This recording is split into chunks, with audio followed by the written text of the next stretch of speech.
यहाँ पर खत्म हो चुका था। हम लोगों को पता है दिस इज द मोमेंट जहाँ पर जिनू फ्लेक्स कर रहा था अपने आर्मी को, और ये मोमेंट सब लोग को बढ़िया लगा। पर तुम लोगों को क्या लगता है ये मोमेंट क्या यहीं पर खत्म होता है? ये डंजन क्या यहीं पर फिनिश था? नहीं, इवन पिक्चर्स वालों ने ये फाइट हम लोग को पूरा दिखाया ही नहीं, बिकॉज आगे यहाँ पर और भी फाइट होता है जिसको हम लोग आज वाली वीडियो में कवर करेंगे। और वीकेंड से यहाँ पर आज हम लोग कवर करने वाला है सीजन 3 की फर्स्ट सेगमेंट को। अगर इस वीडियो के बाद तुम लोग चाहो तो मैं इसको कंटिन्यू करूंगा, नहीं तो इसको मैं यहीं पर रोक दूंगा। चलो टाइम वेस्ट ना करके हम लोग शुरू करते हैं। हम लोगों ने देखा सीजन 2 यहीं पर खत्म हो गया था, बट इसके बाद हम लोग देखते हैं लॉरा को। आई मीन इस लड़की को, इसका नाम है लॉरा, और ये बात कर रही थी थॉमस एंड्रे के साथ। या फाइनली थॉमस एंड्रे का सिनारियो हम लोग को पता है। जिन्होंने जेजू आइलैंड मिशन को अकेले कंप्लीट कर लिया, इस चीज को पूरे वर्ल्ड वाइड ब्रॉडकास्ट किया गया, तो थॉमस एंड्रे पर यूएस में बैठ के सब कुछ देख रहा था। वहां पर लॉरा भी खड़ी थी। लॉरा ये सब कुछ देखने के बाद बोलती, सर आपको क्या लग रहा है, आप क्या सोच रहे हो इस सीन के बारे में? वहां पर आगे थॉमस एंड्रे बोलने लगता है, ये जो सिनारियो होके रखा है डोंगसू और जिनो के बीच में थोड़ा बीफ, ये भी थॉमस एंड्रे को अच्छे से समझ में आ रहा है। थॉमस एंड्रे आगे ये भी बोल देता है,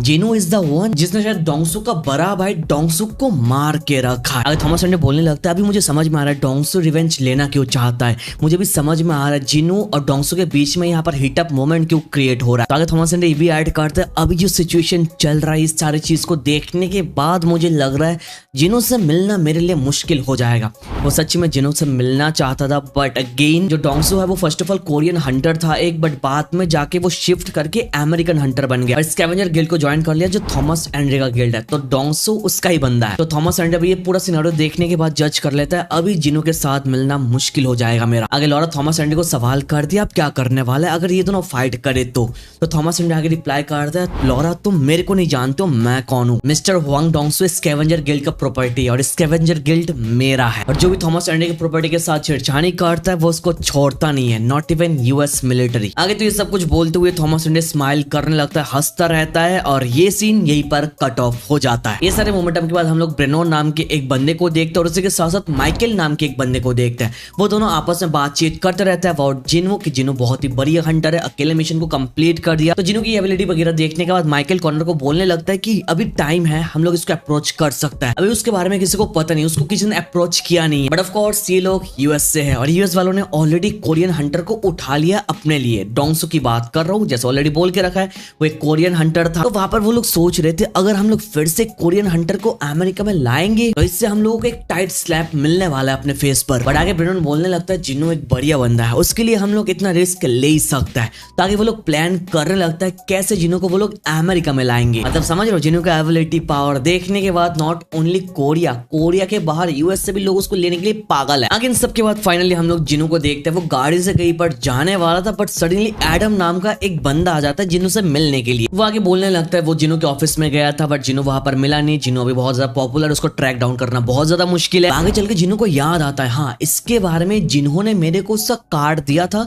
कि कोई यहाँ पर मिलने आया था, एनिमे के अंदर दिखाया गया। आई होप ये तुमको याद है। आगे चल के जिनो इस बंदे को तो सवाल करने लगता है, तुमको मेरे साथ क्या काम है? ये बंदा बोलता है उसके पास कुछ इन्फॉर्मेशन है जो उसको देना चाहता है, और आगे एडम ये भी बताता है जो इन्फॉर्मेशन उसके पास है वो पूरी कंट्री में किसी के पास नहीं है। आगे जिनो सवाल करने लगता है, ऐसा इन्फॉर्मेशन तुम मेरे साथ शेयर करना क्यों चाहते हो? तो एडम आगे रिप्लाई करता है, तुम बहुत ज्यादा स्पेशल हो, और ये इन्फॉर्मेशन है तुम्हारे जैसे बंदे के लिए ही है। आगे एडम बोलने लगता है वो अकेले जिनो को यहाँ पर विजिट करने के लिए आने वाला था, बट जिनो ने जो जेजू आइलैंड में कारनामा करके रखा है उसके बाद उनका जो डिप्यूटी डायरेक्टर है वो खुद यहाँ पर चल के आया जिनो से मिलने के लिए। और वहां पर बंदा बोल रहा था जिनो को उनके साथ चलने के लिए, बट जिनो को इंटरेस्ट दिखाता नहीं, बिकॉज जिनो के साथ उसने इन्फॉर्मेशन शेयर नहीं किया कि किस टॉपिक के बारे में वो लोग बात करेंगे। तो जिनो आगे बोलता मैं इसके बारे में थोड़ा सोचूंगा फिर बाद में बताऊंगा अगर मन करे तो। बट आगे बंदा बोलने लगता मैं तो भूल ही गया कि आप कितना पॉपुलर हो, आपके साथ डील करने के लिए मुझे चीजें छुपाने की जरूरत नहीं है। आगे बंदा बोलता है एक अपग्रेडर के बारे में जो एक अवेकेंड बीइंग है जस्ट लाइक जिनो, जो दूसरे अवेकेंड बीइंग का एबिलिटी एनहेंस कर सकता है। तुम समझ रहे हो? ये सुनने के साथ साथ जिनो शॉक हो जाता है, एकदम रुक जाता है। आगे सुनने के साथ साथ जिनो डिसाइड कर लेता है कि वो उनके साथ मिलने वहां पर जा रहा है, और वहीं पर आगे जाके हम लोग देखते हैं डिप्यूटी मैनेजर कोई और नहीं है, माइकल है। वो आगे चल के जिनो के साथ इन्फॉर्मेशन शेयर करने लगता है। वो अमेरिकन सिटीजनशिप के बारे में बातचीत करता है कि इसको प्रोसीड करने में 1-2 साल का टाइम लग जाता है, बट तुम इस मामले में एक्सेप्शनल हो, तुम अगर चाहो तो मैं तुमको 1 सेकंड में अमेरिकन सिटीजनशिप दे सकता हूँ। और जिनो अपने टॉपिक पर टिका रहता है और बोलने लगता है तुमने यहाँ पर मेरे को बुलाया इन्फॉर्मेशन शेयर करने के लिए, राइट? अमेरिकन सिटीजनशिप के लिए। जिनो आगे सोचने लगता है एक ऐसा अवेकेंड बीइंग जो दूसरे अवेकेंड बीइंग का एबिलिटी एनहेंस कर सकता है, जिसको बोलता है एक अपग्रेडर। ऐसा क्या है अपग्रेडर? आगे वो सवाल करने लगता है क्या है सच्ची में ये पॉसिबल है दूसरे हंटर के एबिलिटी को अपग्रेड करना? आगे माइकल रिप्लाई करता है हाँ ऐसा पॉसिबल है, इनफैक्ट जो ऐसा कर सकता है वो हमारे साथ साथ है।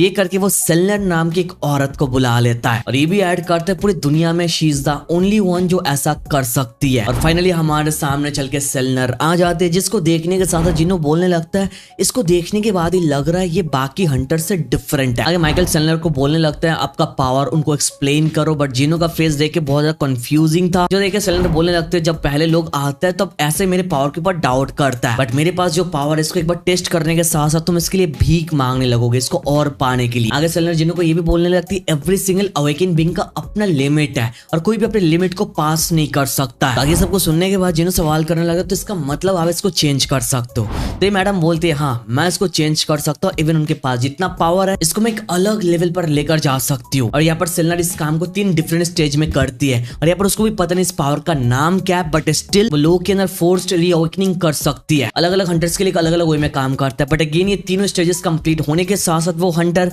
20 से 30% ज्यादा स्ट्रांग बन जाता है स्ट्रेंथ के मामले में। जो सुन के जिन्हों शॉक हो जाता है, वेट 20 से 30% ये कुछ ज्यादा ही है। जिन्होंने सोचने लगता है जो south Korean S rank Hunter है वो शायद इसी वजह से कोरिया छोड़ के अमेरिका को ज्वाइन कर लिया अपने पावर को इंक्रीज कराने के लिए। अब ये सबको सुनने के बाद तो जिन्होंने पूछने लगते हैं सबके बाद दोस्तों क्या देना पड़ेगा, बट इसके जवाब में हमारे सामने आता है कुछ भी नहीं, like it's a gift for जिनो। गारंटी के साथ वो लोग बोल रहे थे फर्स्ट स्टेज कंप्लीट करने के साथ साथ जिनो भीख मांगने लगेगा उसके पावर के लिए। ये सब कुछ सुनने के बाद जिनो तो थोड़ा शॉक हो जाता है, थोड़ा सरप्राइज हो जाता है, बट आगे हमारे सामने प्रोसेस स्टार्ट होता है। ये सेलनर जिनो का हाथ पकड़ लेती है और बोलती है उनकी आंखों की तरफ देखने के लिए, और देखने के साथ साथ हम लोग देखते हैं पर माइकल स्माइल करने लगता है और बोलने लगता है इस बंदे ने बेट को उठा लिया। तो देख के हम लोग को लग रहा था डाल में कुछ तो काला है। सडनली हम लोग देखते हैं सेलनर जिनो के अंदर झांक रही है, वो वहां पर चली जाती है और वो पूरा एरिया एकदम डार्क था और वहीं पर सेलनर किसी को देख लेती है, जिसको देखने के साथ साथ सेलनर एकदम से डर जाती है। अगर जिनो के अंदर जो था उसके आंखों से लाइट आने के साथ साथ सेलनर चिल्लाने लगती है और वहां पर जितने गार्ड्स थे वो सब लोग अपने पिस्तौल को जिनो की तरफ एम कर लेता है। जो देखने के बाद वहां पर माइकल बोल रहा था तुम लोग क्या कर रहे हो, तुमको पता नहीं बंदा कौन है। आगे वो लोग तो जिनो से माफी मांगते बट देर जिनो वो शॉक कि यहाँ पर अभी हुआ क्या है। और वहीं पर हम लोग देखते हैं माइकल अपने एजेंट को बोलने लगता है तूने जब भी जिनो के ऊपर अपने गन को पॉइंट किया, अगर जिनो के बदले यहाँ पर थॉमस एंड्रे या फिर ल्यू जेगैंग होते तो हम सब लोग यहाँ पर ही मार देते। हम लोग देखते हैं सेलनर वहां पर डर के मारे कांप रही थी, कुछ बोल नहीं पा रहे थे, जो देख के माइकल शॉक्ड हो जाता है। माइकल आगे जाकर डिसाइड करते हैं इस चीज को वो लोग रीशेड्यूल करेंगे because Santner is not feeling well now. आगे माइकल सेलनर को पूछने लगता है यहाँ पर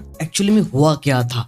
सेलनर वहां पर कांपने लगती है, कांप के बोलने लगती है ये जो बंदा है ये एक राजा है। जो सुनने के बाद माइकल वाज कंप्लीटली शॉक्ड और बोल रहा था कि कैस का मतलब ये है कि जो बंदा है ये एक नेशनल लेवल का हंटर है। बट आगे सेलनर वहां पर जवाब देती है मैं ठीक से नहीं बोल पा रही हूँ बिकॉज आज तक मैंने ऐसा कुछ एक्सपीरियंस किया ही नहीं, और इतना पक्का श्योर है कि ये बंदा एक राजा है, कोई ऑर्डिनरी राजा नहीं है। आगे सेलनर बोलने लगते जब वो उस चीज की तरफ देख रही थी एंड वो उल्टा सेलनर की तरफ देख रहा था भाई। और आगे सेलनर ऐड करती वो यहाँ पर जिनो के बारे में बात नहीं कर रही है, वो किसी और चीज के बारे में बात कर रही है जो जिनो के साथ है। इन्फिनिट डार्कनेस जो जिनो के अराउंड में है, इट्स नॉट जिनो बट अ प्योर डार्कनेस जो उसके अंदर है। और आगे सेलनर ये भी ऐड करती है सारे चीजों को छोड़ के भी इस बंदे का जो पावर है इसका कोई लिमिट ही नहीं है, इसका पावर लिमिटलेस है। तो तुम में से जितने लोग सीजन 2 को देखने के बाद बोल रहे थे फाइट 2-3 मिनट के अंदर क्यों खत्म हो रहा है, 5 मिनट तक क्यों खत्म हो रहा है, तो इसका रीजन है जिनो के पावर का कोई लिमिट नहीं है। He is way too very much over power compare to his opponents जिसको हम लोगों ने सीजन 2 के अंदर देख के रखा है। और ये सारे चीजों के बारे में जिनो को अभी तक कुछ पता नहीं है भाई। बाकी ये सारे मोमेंटम यहीं पर कट ऑफ हो जाता है, जिनो वहां से चला जाता है और आगे सीन कट ऑफ होने के साथ साथ हम लोग देखते हैं फ्रॉस्ट मोनार्क को एक अलग जगह पर। वहां पर वो बोल रहा था यार इस जगह में फिर से आ गया। वहां पर हम लोग एक बंदे को देखते हैं जिसको इससे पहले हम लोगों ने जिनो के बाप के साथ देख के रखा है। और फ्रॉस्ट मोनार्क के साथ साथ सडनली वहां पर योगोमंट नाम का एक और बीइंग आ जाता है। आने के साथ साथ वो वहां पर बोलता है फ्रॉस्ट मोनार्क को यहाँ पर आने के पीछे द रीजन इज वो उसको इन्फॉर्म करना चाहता है अबाउट अ सर्टेन लैंड जो ईस्ट में एग्जिस्ट करता है। ये सुनने के बाद फ्रॉस्ट मोनार्क बोलने लगता है कि अगर तुम मेरे को ईस्ट लैंड में उस पर्टिकुलर लैंड के बारे में बोल रहे हो जहाँ पर शैडो मोनार्क रहता है तो फिर बोल जाओ, बिकॉज उस एरिया की चार्ज में योगोमोंड था, फ्रॉस्ट मोनार्क नहीं। अगर हम लोग देखते हैं फ्रॉस्ट मोनार्क और योगोमोंड दोनों एक साथ मिलकर शैडो मोनार्क के बारे में बातचीत करने लगता है। योगोमोंड बोलता है मेरे पास एक और बढ़िया न्यूज है तुम्हारे लिए, जिसको तुम ढूंढ रहे हो, the greatest fragment of brilliant light वो उसी जगह पर मौजूद है। और फ्रॉस्ट मोनार्क की न्यूज सुनने के साथ साथ खुश हो जाता है और बोलने लगता है तो इतनी दूर से मेरे को ये इन्फॉर्मेशन देने के लिए बहुत बढ़िया। और वहीं पर हम लोग देखते हैं कन्वर्सेशन के बीच में जिनो जैसा दिखने वाला एक बंदा वहां पर आ जाता है और उसको देखने के बाद फ्रॉस्ट मोनार्क बोलने लगता है ये बंदा फिर से हमारे बीच में आ गया। और आगे ये बंदा बोलता है ईस्ट में जिस लैंड के बारे में तुम लोग बात कर रहे हो क्या वो साउथ कोरिया तो नहीं है ना। आगे फ्रॉस्ट मोनार्क रिप्लाई करता है अगर साउथ कोरिया है भी तो इसके साथ तेरा क्या लेना देना है। और पीछे से योगोमैन वहां पर बोलने लगता है फ्रॉस्ट मोनार्क यहाँ पर हमारे पास टाइम वेस्ट करने से टाइम नहीं है, चलिए हम लोग यहाँ से चले जाते हैं। और आगे फ्रॉस्ट मोनार्क वहां से जाने लगता है और जाते हुए बोलने लगता है अगर दम है तो मुझे रोक के दिखा। और वहीं पर हम लोग देखते हैं जिनो जैसा दिखने वाला बंदा इमीडिएटली फ्रॉस्ट मोनार्क को रोकने की कोशिश करता है और बोलता है मैं तेरे को यहाँ से जाने नहीं दूंगा। और ये बोलने के साथ साथ इमीडिएटली उसके ऊपर अटैक कर देता है, बट उसने अपने आइस एलिमेंट को यूज करके उस अटैक को वहीं पर रोक देता है और वहां से चला जाता है। अब ये सीन भी यहीं पर खत्म हो जाता है। ये सारे मोमेंटम के बाद हम लोग चले जाते हैं उस रेड गेट वाले सिनारियो पे जहां पर जिनू था, जिस सिनारियो के साथ साथ हम लोग सीजन 2 को खत्म होते हुए देखा था। राइट, जिनू वहां पर ढेर सारे मॉन्स्टर्स को क्रिएट करने के बाद फाइनली डंजन का जो मेन बॉस है हमारे सामने आ जाता है। आने के साथ जिनू को बोलने लगता है अभी तक बहुत सारे क्रीचर्स को हरा दिया बट तेरा जर्नी यही तक था। जो सुनने के साथ साथ जिनू हंसने लगता है और बोलने लगता है यार तू तो बहुत फनी है। आगे जिनू अपने शैडो आर्मी को ऑर्डर देता है बिगिन, एक साथ चले जाओ। और सारे के सारे शैडो आर्मीज आगे बढ़ने लगता है और रेड गेट का जो मेन बॉस है उनके साथ फाइट होने लगता है। ये फाइट एनिमेशन में देखने में मजा आएगा। फाइट बहुत बढ़िया था but again one sided battle था बिकॉज यहाँ पर जिनो को कुछ करना ही नहीं पड़ा। जिनो के शैडो आर्मी ने उसका एक हाथ काट दिया था। फिर आगे टस्क अपने ग्रेविटेशनल फोर्स यूज करके उसको जमीन पर धकेल देता है। वो खत्म होने वाला था पर उसको खत्म करने से पहले जिनो बोलता है मैं भी तेरे को कुछ सवाल करने वाला हूँ, इसका जवाब तेरे को देना पड़ेगा।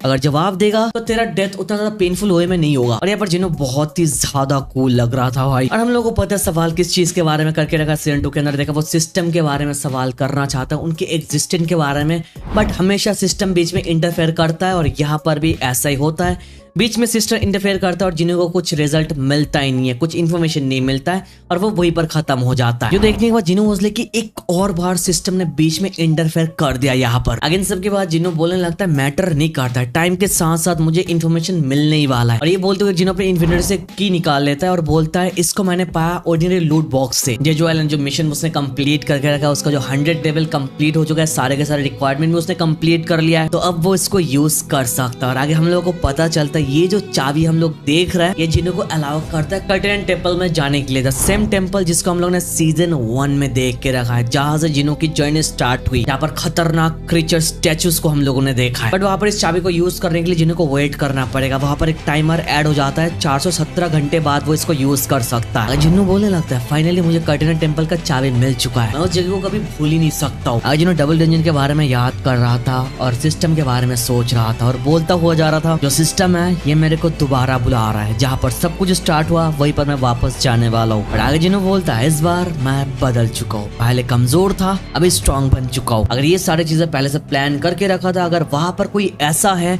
जो मेरे रिटर्न के लिए वेट कर रहा है तो तेरे को बस थोड़ा और वेट करना पड़ेगा बिकॉज मैं यहाँ पर आ रहा हूँ। और आगे हम लोगों को लिटरली कर्टेन टेम्पल का मूवमेंट दिखाया जाता है, वहां का दरवाजा ऑटोमेटिकली ओपन हो जाता है और वहीं पर जिनो बोलने लगता है मैं बहुत ही जल्द तेरे लिए वहां पर आ रहा हूँ। और लास्ट में हम लोग देखते हैं जो स्टेचू है वो स्माइल करने लगता है। और इसी के साथ साथ चैप्टर यहीं पर आज हम खत्म करते हैं। अगर चाहते हो सीजन 3 की इस जर्नी को हम लोग कंटिन्यू करें तो कमेंट पर #yes लगा के 1000 कमेंट्स कंप्लीट कर देना ताकि मुझे भी पता चले कि इसको मैं कंटिन्यू करूँ या फिर नहीं। अगर तुम लोग चाहते हो इसको कंटिन्यू करूँ तो हफ्ते में 3 वीडियोस अपलोड करूंगा ताकि जल्दी हम लोग इसको पूरा कंप्लीट कर ले। बाकी वीडियो तो देख रहे तो लाइक कर देना, चैनल पर ना तो सब्सक्राइब कर देना, कमेंट पर स्पैम लगा दो। Thank you so much for watching this video. तो मिलता है नेक्स्ट वीडियो में।